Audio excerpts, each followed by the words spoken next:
Fans of dystopian worlds, listen up. Winston and Julia are stuck in a society where everyone should follow the same totalitarian and socialist government that denies the freedom of expression. It's basically a world where everyone should follow the same ideas, or actually don't think at all. This actually sounds a lot like a movie like Divergent. Two parallel worlds where dividing the society is their principal matter. How similar can they get if they come from different periods of time? Let's find out.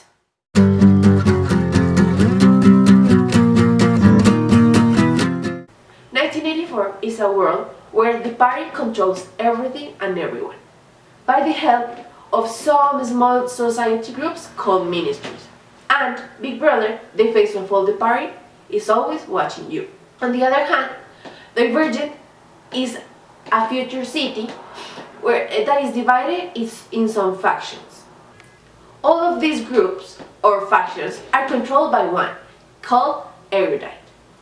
These 5 groups or factions are quite similar to the ministers that conforms 1984, because both of them have the idea that with this it will be easy to have a control and organized society, which everyone have a specific role to do.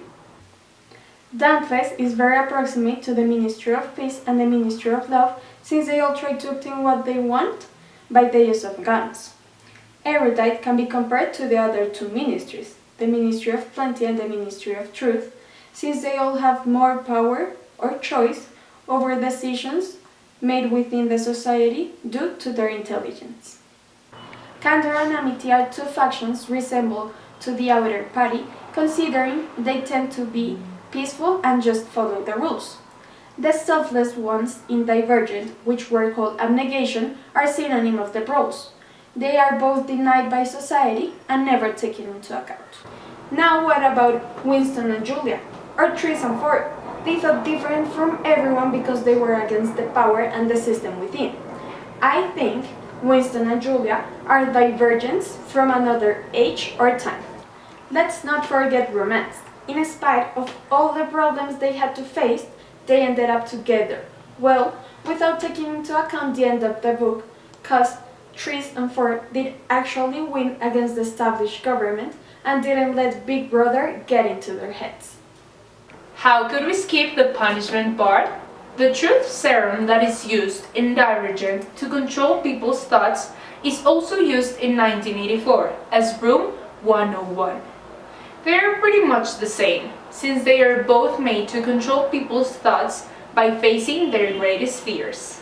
Of course, for Julia and Winston, there was no such technology, so they had to live those fears in real life.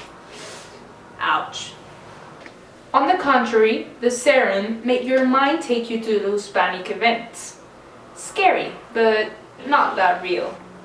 Finally, talking about power and control, as we said in 1984, Big Brother was the supremacy, which is also seen in Divergent by 2 leaders and their followers, Janine Matthews and Max, who are always watching you.